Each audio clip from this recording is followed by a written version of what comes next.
Het is haast weer tijd voor het eerlijkse onderhoud van onder andere houtwallen. Ja, in de winterperiode dan bloeien de bjem net meer. En dan ben eigenlijk ook de vogels binnen druut. En ja, in de winterperiode, ja, dan is het toch wel het moment van het onderhoud. Het is belangrijk dat dit werk dienen wordt. Onderhoud om bjem, dat is eigenlijk hetzelfde beetje als de tuin. Hè. Snoeien is bloeien. En nou ja, het is ook wel weer om dat element dus wat kleer te maken voor de komende zomerperiode.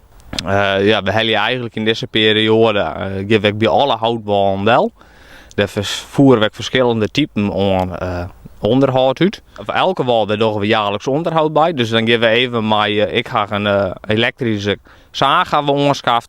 Dus dan geven we gewoon even bij de triedel. En dan hebben we bijvoorbeeld alle twambaaien die het oer de tried hingen, die hebben we erbij. De wallen die bijvoorbeeld size of tolwielen, dat die een volledige eindkap had. Dan is toch wel dat bijvoorbeeld bij size hier tiert.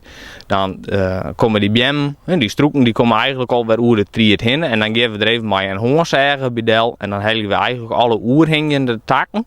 Bijvoorbeeld iets in een trekker aankomt, op het moment dat we bijvoorbeeld op loon aan het werk zijn, hebben we die takken er al in het druut. De laatste die we dan nog hadden, dat is dus jaarlijks onderhoud en eindkap. Dat doen we eigenlijk maar heel minimaal, want je doet dat 1 keer in de 24 hier. Dus dan is het ongeveer 4% van mijn oppervlakte wat ik elke keer als een eindkap doe. Maar ja, het is wel eigenlijk iets wat opvalt, want ja, je hebt de BM, je kapenelement, ja, dat is wel 10 meter hoog, dat valt heel bot op. Een eindkap is eigenlijk wel belangrijk, want dus dat die BM heb je eigenlijk al het zinlucht erbij bij. Dus is met de bestdragende struiken, die zijn eigenlijk heel belangrijk voor de vogels. Ja, die krijg je eigenlijk in een oude wal geen kans.